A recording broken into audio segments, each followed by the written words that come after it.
ரெண்டு கைய தலைக்கு மேல தூக்கி கும்பிட்டபடி தலைய குனிஞ்சு தண்ணிக்குள்ள பாக்குறாரு. ரெண்டு பாத சுவடு தெரியுது. அந்த ரெண்டு பாத சுவடு சடையங்கன்ல பட்ட அடுத்த கணமே ஒரு அசரீரி சத்தம் கேக்குது. அந்த அசரீரி சத்த வழிய ஒரு குரல், இதுவே நீ கேட்ட வரம், நீ கேட்டபடியே உமக்கு தந்தோம்னு சொல்லிட்டு அந்த குரல் மறைஞ்சு போகுது.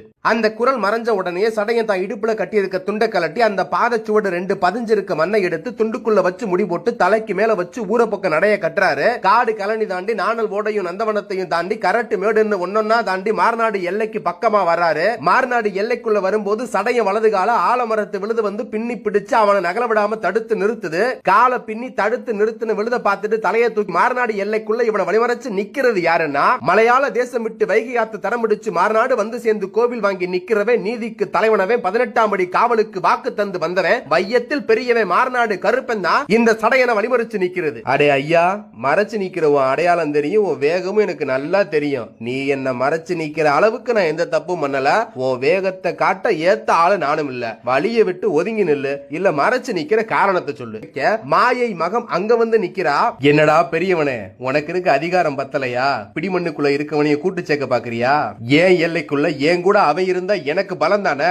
உன் எல்லைக்குள்ள உனக்கு துணையா வரணும்னு அவனுக்கு நினைப்பு இருந்தா அவன் என்னைக்கோ வந்திருப்பான்லடா. வராம போனதுக்கு எனக்கு காரணம் தேவையில்லை.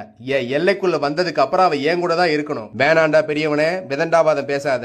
ஓ விதிக்கு கோவில் வாங்கி நீ இங்க நிக்கிற, அவன் விதிக்கு கோவில் வாங்க அவன் இடத்தை தேடி போறான். அவனை வழிமறைக்காத. உன் பேச்ச கேட்டு நான் விட்டாலும் இனி வரிசையா நிக்கிறவன் முறை அவனை விடுவானா?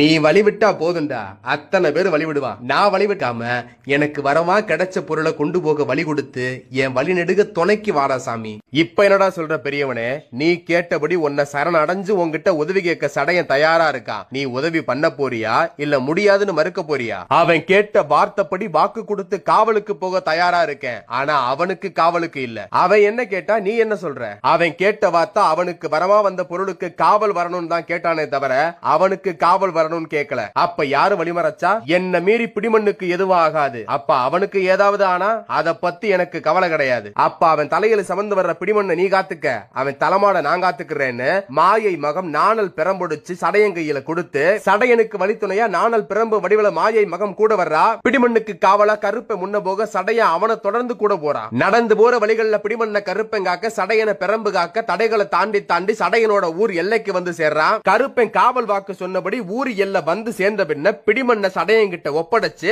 கருப்பன் இடத்தை விட்டு கிளம்ப போறான்.